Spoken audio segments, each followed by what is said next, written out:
So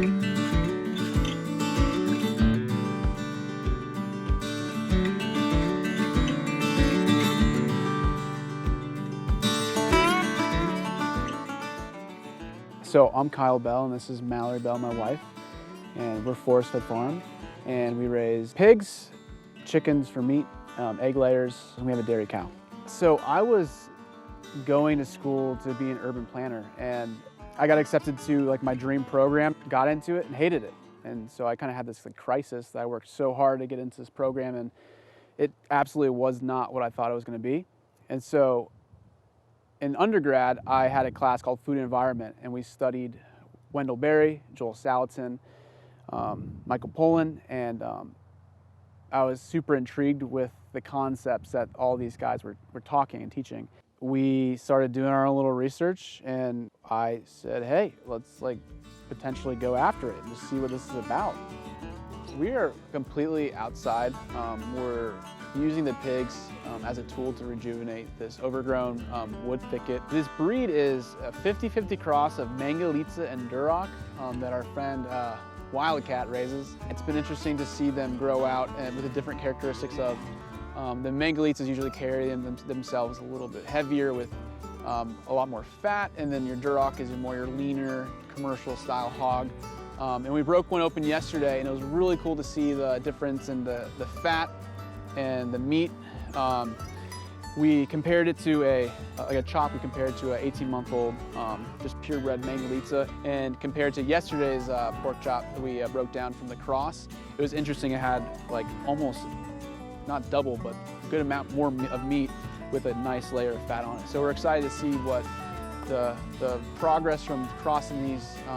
Their job is to root things up, so you can see like they've just been digging and rooting and disturbing the soil. And I think, Kyle, you said they've been here for like 2 or 3 days? Yeah, we just moved him here 2 days ago, and you could always tell like the amount of disturbance is amazing.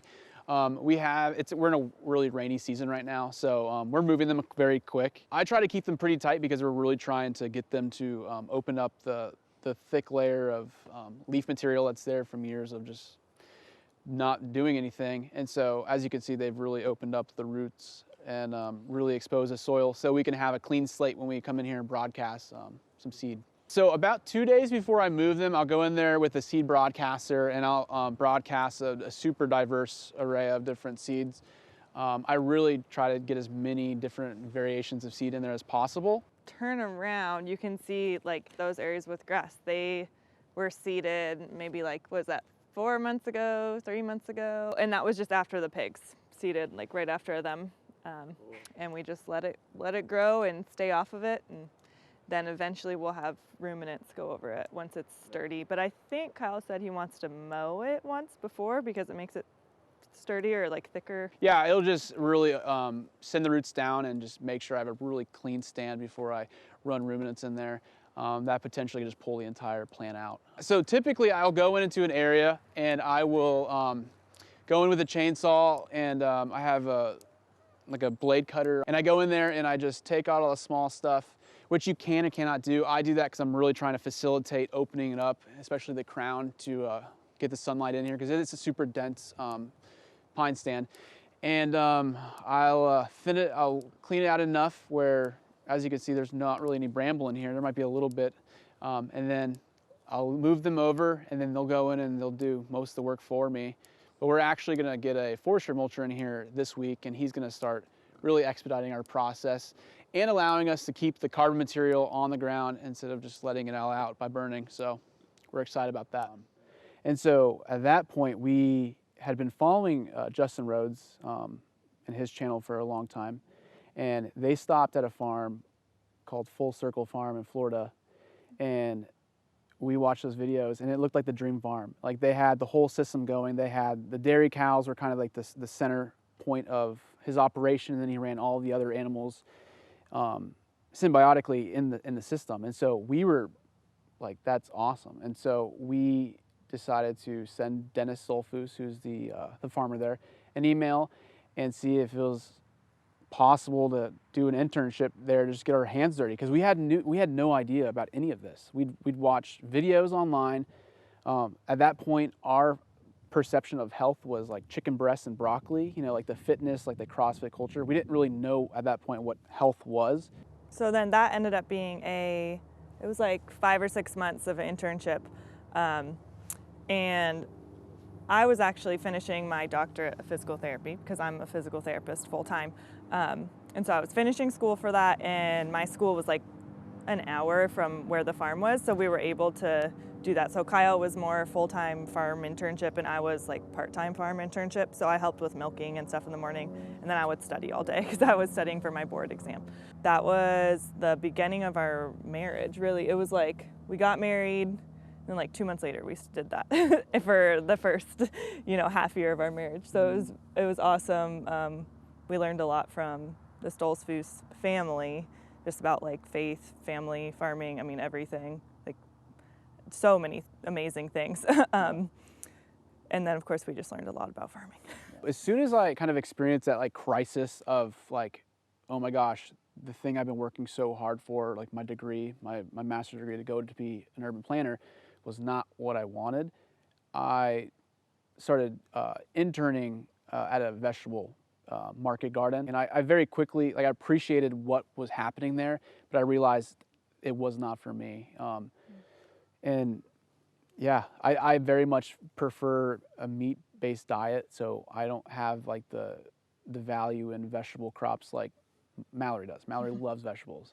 So very much, she is the gardener in our family, and I very much focus on the meat aspect. But yeah. And I will say, like, with the land that we ended up buying, there was no space to grow any vegetables. Like, we bought a really dense forest, so if we wanted to do anything, we'd have to clear it first, and if we're gonna clear it, we might as well use some animals to clear it. So it just ended up really, like, totally starting with animals. Yeah, so this is Daisy. She's our Jersey, and then this is Tinker, our 3-week-old Jersey brown Swiss cross, a little girl. So we're excited to have her on the farm. It's fun to have a little bit of excitement, I guess. So she's hitting mom's udder, Yeah. because she wants the milk. And what does that do something? Yeah, so it drops the milk. Sometimes she holds it up, and then that kind of It stimulates like a letdown. Yeah. Of milk. When we first started milking, which we started milking at Full Circle Farm, and we did use like vacuum milkers or electric milkers, so we weren't hand milking, so this is different because we've been hand milking. But at first you're like, oh no, I'm gonna like hurt their teeth, it's like you just feel like you're gonna hurt them, and then you see a calf do that and you're like, oh wait, I'm not gonna do anything.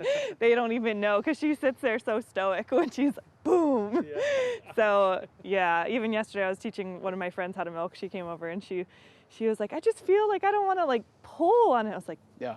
And then she watched her do that. She's like, oh wait, I can. But it is kind of surprising. This is our first dairy cow. This is our first time milking. So we were only 3 weeks in, and we really haven't even started like actually milking for consumption so much, because we've let Tinker have all the milk for 3 weeks. So we've get like a pint or a quart a day, not a lot of milk. We'll come out and we'll drain her Yeah. just to prevent mastitis. Yeah. But really, Tinker at this point has been taking most of it. Yep.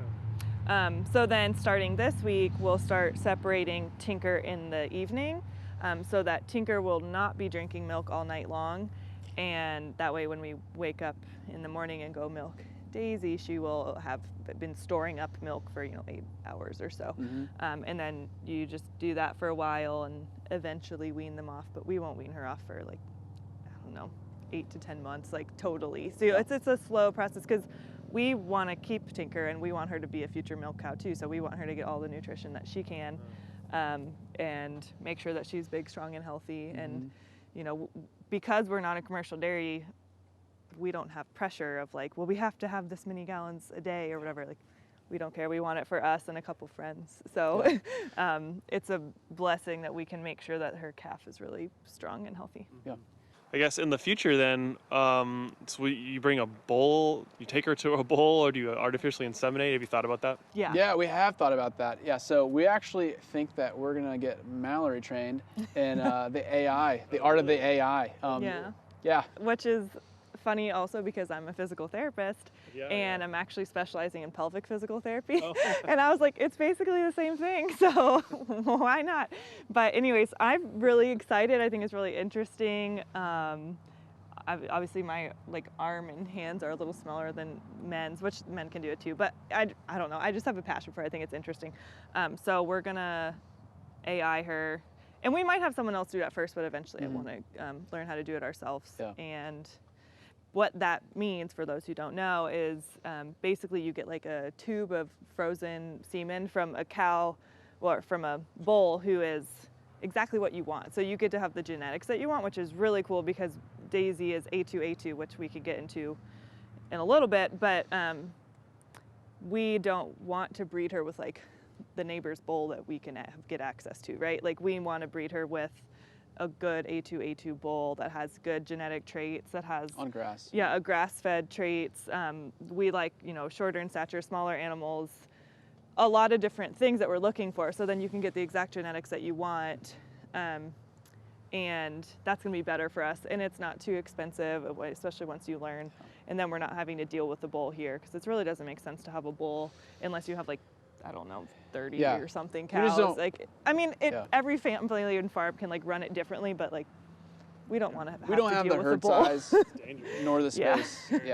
Yeah. So, so yeah, we'll artificially inseminate her, and that'll be at like in 2-ish months. We'll start trying, and so we're gonna learn a lot about all that, syncing up her cycles and all that stuff, and so that'll be a big learning curve, but we think that's what we're gonna do. So we've had Daisy now for 7 months, and so one of the big things about getting a cow on farm, we definitely are not ready necessarily or equipped with forage availability for a dairy cow, but we had a really good opportunity with Daisy, and we were super blessed to have her. She's a sweet cow.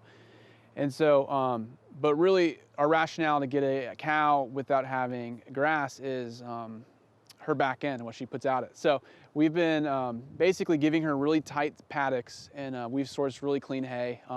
We prioritize non-sprayed, no chemicals, and just clean hay, especially with drinking her milk. We want really clean stuff.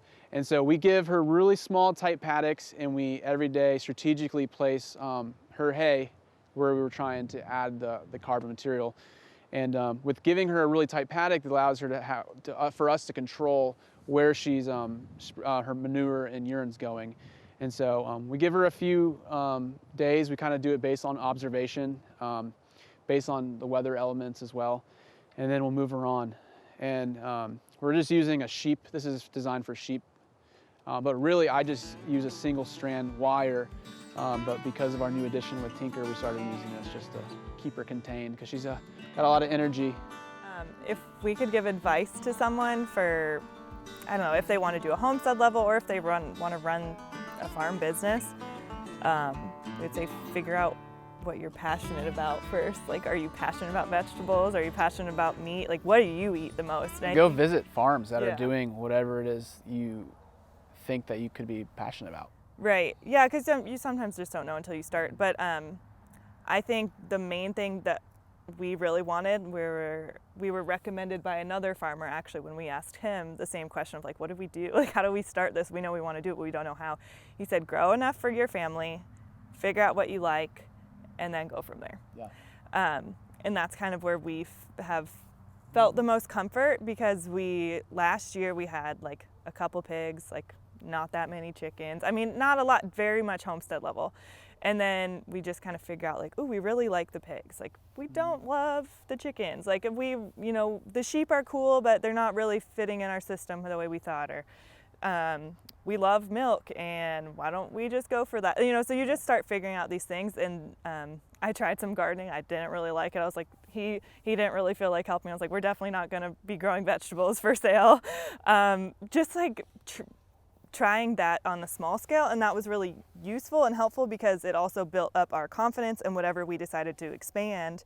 And then it was no wasting, because we're just growing what's for ourselves. Like, we weren't going out and getting loans from people to like, get 20 or 30 pigs or build a big barn or like anything like that. So it was just I wouldn't say it's no risk, because it was still, I guess, a risk to buy this farm or this land, but like, it was very, very low risk, because, okay, worst case, we grew a lot of food for ourselves, and we realized we didn't like this.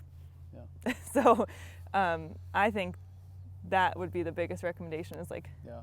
grow it for yourselves, figure out what you like, what works in your context, and then find people around you that you can like work with each other's strengths. Yeah. Because we've found other farmers here who, like, you know, one of our neighbors like breeds pigs, and so now we don't need to deal with that part, and that's like one extra thing to not have our mind on, and he likes doing that and it works out. It's a win-win.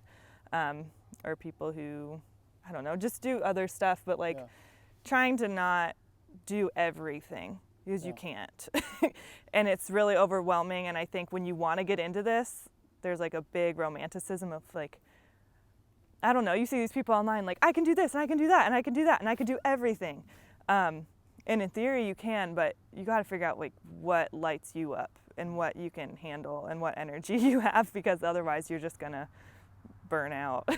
So Yeah, I think that if you can find one aspect, say chickens, perfect that. Perfect running the chickens. If you want to do broilers, do a season of running 100 broilers and perfect it and become an expert in running those chickens before you even consider going to the next thing. I think it's important, because I think you touched on it. You could easily have 3 different things going on, and if you just like don't really know what you're doing, like, I mean, you'll figure it out, but I think that's a quick way of getting burnt out, because you're trying to kind of like problem solve in the moment. Like when pigs get out of the fence, what do I do? Oh no, I have predators getting in my chickens. Oh no, what do I, you know? So if you could just pick one thing at a time and slowly stack it and build it up, become an expert in that thing before you go to the next, I think it definitely creates a more resilient farm, which if it transfers to a business, then a more resilient business. Yeah, and I feel like just recognizing that like it's easy to research things online and you can find all the information you need, which can really empower you to do a certain task. But just remember that the people who are sharing that information they're probably just doing 2 or 3 tasks, and then maybe another group, they're just doing 2 or 3, or like they're so focused on cows, or this other person is all focused on pigs. And it's not that you can't do all those things at once, but like don't think you can conquer all of it at once. Conquer it one at a time, figure out what works, and then expand, instead of getting all into it. And I think we say that so like strongly because we've seen other friends try to do all of it at once, and it's in ourselves a little bit, and it's just like, whoa. And that's just a recipe for burnout. So just recognizing what you like, what you enjoy, what keeps you going, and being willing to say no. Once you've done something and say, okay, well, that wasn't a mistake, and there's no regrets doing it, and we tried it and we didn't like it, it wasn't for us, next. I also think that YouTube is a huge asset. And I have so many YouTube mentors that I have learned so much from, that like, you know, we did a 6-month internship, and I was hands-on every day, and I got to learn the reps and of building fence, of moving animals, and the coordinated dance of it all. But when I left there and it started our own operation, there were so many things that I realized I didn't actually retain, I just heard. And so after doing my own diligence and my own self-research, once I had my own piece of land to start implementing some of these things, after hearing them from my YouTube mentors, Greg Judy is huge. I mean, Greg Judy is based around, he's more of a rancher, but he's always putting out stuff out there about the equipment, and he's tried all the equipment. So what he's suggesting you should use is the best. The way he does his livestock management, from just moving the animals based on the way your pastures look, from choosing the right specimen of animal to build up a herd with. I mean, he's putting out so much free material on YouTube. So, and then some other ones. Justin Rhodes really was one of the big ones for us. Like, him and his family, their platform really made the whole thing feasible for us, and he made it seem desirable and easy to a sense, because I mean, it's not that this is easy to, like the entry to getting to this is not as hard as it may seem from the outside.